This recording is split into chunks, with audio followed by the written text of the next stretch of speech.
период на 2 дена пред распуштање на собранието да се дискутира по барање на техничкиот премиер за разрешување на техничка министерка, поднесено на денот кога Џафери веќе требаше да го распушти собранието, е навистина правење театар од страна на владеачкото мнозинство. Ова владеачко мнозинство е во краен очај и паника, па наместо овие денови да ги искористеше за да сработи барем нешто од она што им го вети на граѓаните, ние овде треба да расправаме по нечиви желби. На почетокот на претходната денешна седница, самиот координатор Митрески истакна дека ВМРО-ДПМН ги кочело законите кои се важни за граѓаните, а сега ВМРО-ДПМН е принудено да дискутира по оваа точка, која навистина не знам колку е важна за граѓаните на Македонија. Дали Рашела Мизрахи го прекрши уставот и кој устав? Истиот оној кој вие противуставно го сменивте или уставот кој вие секојдневно го прекршувате? Може би затоа и немаше никакво писмено образложение од страна на Спасовски зошто бара разрешување на Мизрахи. Станавте власт за подсмев и цела Европа нека гледа на кој начин вие се однесувате со и во институциите. Побитно ви е каков е надписот во Министерството за труд и социјална политика, а не ви е битно колку социјални случаи креиравте за време на вашето криминално владење. Побитно ви е каков е надписот во Министерството, а не ви е битно што Македонија ја доведовте на прагот на сиромаштија. Не ви е битно што Македонија се празни и не ви е битно што во Македонија владеат корупција и криминал. Од местото министер за внатрешни работи се префрливте на местото технички премиер за да обезбедите фер и демократски парламентарни избори, а не да ви исполнуваме желби. Наместо да се загрижите за сите укажувања од страна на министерката Мизрахи и да постапите по нив, вие сакате да ја разрешите на само 2 дена пред распуштање на парламентот. Крајно очајно и непрофесионално е вашето, а не однесувањето на министерката Мизрахи, и затоа подобро би било ова барање да се повлече и доколку навистина не можете да извршувате функцијата технички премиер, поднесете си неотповиклива оставка и тука нека заврши овој циркус. За министерката Мизрахи сметам дека е ова само чест и подигнување на нејзиниот рейтинг, бидејќи за неа понижување би било да ја разрешат од универзитетот во Израел или да ја разреши барем некој блиску до неа по образование и интегритет.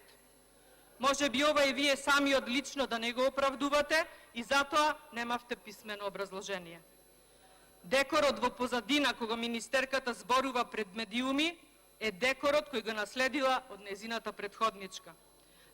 Дали може би не требаше денес и за неа да се побара разрешување? Навистина е смешна оваа ситуација во која западнавте, но за жал трагична е ситуацијата во која ја доведовте државата Република Македонија. Вие многу добро го знаете ставот на ВМРО-ДПМН по однос на неуставно променетото име и тој став не е сменет без разлика што за некој ден Македонија станува членка на НАТО. За вас станува членка Македонија со вашето ново име, но за нас секогаш била, е и ќе остане Република Македонија.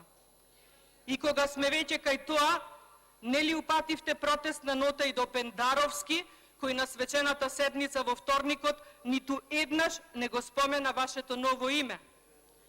Нели ќе упатите протестна нота и до организацијскиот одбор на манифестацијата Оскар во Соединетите држави? Нели ќе упатите протестна нота и до нашите мегазвезди како Лозановски, Next Time или до хрватите Петар Грашо и Масимо Савич? Ова е резултат на вашето силување на демократијата и непочитување на волјата на мнозинството граѓани. Со тој резултат ќе се соочувате секојдневно и се повеќе, бидејќи вие бевте тие кои први не го испочитуваа Уставот на Република Македонија. Ако зборувам како жена за конкретниот случај, би требало да стигнете и до Судот за човекови права. За жал, во оваа држава не владеат правото и законите се додека вие сте на власт. Се боревте за правда, а донесовте неправда.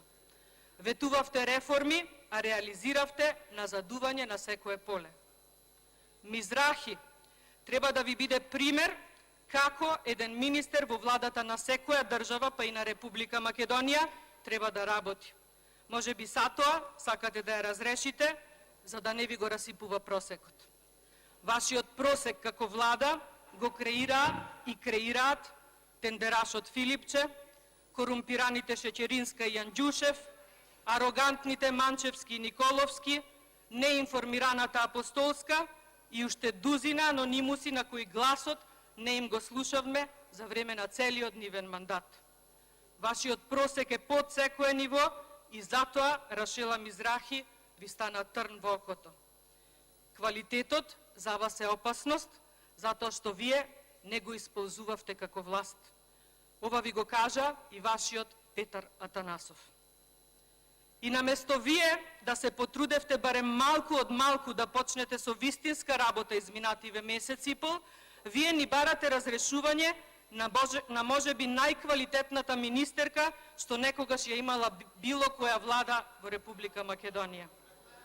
Јас сум за полова еднаквост и никогаш не сум прифачала привилегии или попуштања само заради тоа што сум жена. Затоа, овој случај нема да го квалификувам како ваша немоќ пред една силна жена, туку како ваша некреативност и неспособност да се зафатите со вистинските работи и задачи, не заради ваше неумење, туку заради ваша желба за освета и реваншизам со неистомисленикот и со подобриот, а и заради вашето длабоко заглавување во криминал и корупција, кои на ваков начин пробувате да ги минимизирате.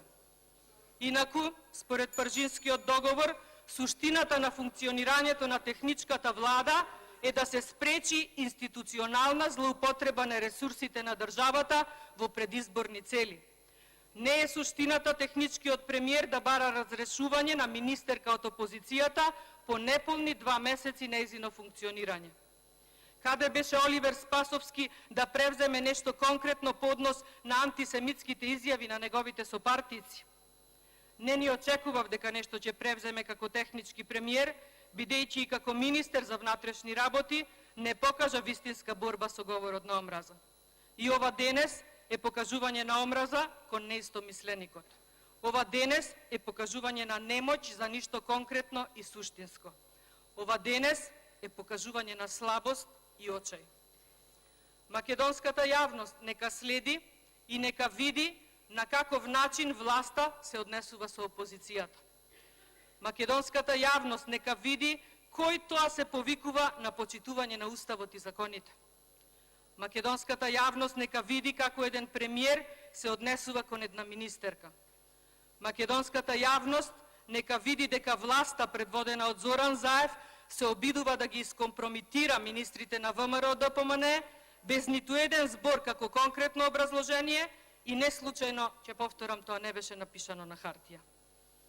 Оливер Спасовски како технички премиер според Пржинскиот договор, кој што го потпише и неговата партија, ги искривува пропишаните правила и изигрува телохранител во владата на Република Македонија. Сака да ја изфрли Рашела Мизрахи само заради тоа што затекнатата табла во нејзиното министерство ја оставила да стои. Каде беше Оливер Спасовски како министер за внатрешни работи или Зоран Заев како премиер да реагираат на ова кога Царовска беше министерка за труд и социјална политика? Тоа се тие искривени вредности и толкувања на нечиво однесување во зависност од тоа за која личност се работи. Апелирам овој циркус во парламентот да се прекине и да заврши овој парламентарен мандат барем малку од малку достоинствено. Со вакво однесување пред избори, не знам колку сте свесни дека губите вие најмногу, но губат и граѓаните на Република Македонија. Граѓаните кои треба да ги убедите на следните избори да ве гласаат. Македонија не заслужила вакво однесување и понижување. Македонија не ве заслужила. И можете колку сакате лошо да глумите дека сте горди на новото име, но поважно и најважно е тоа што Република Македонија не е горда на вас. Не само што не е горда, туку никогаш нема да ви прости. Благодарам.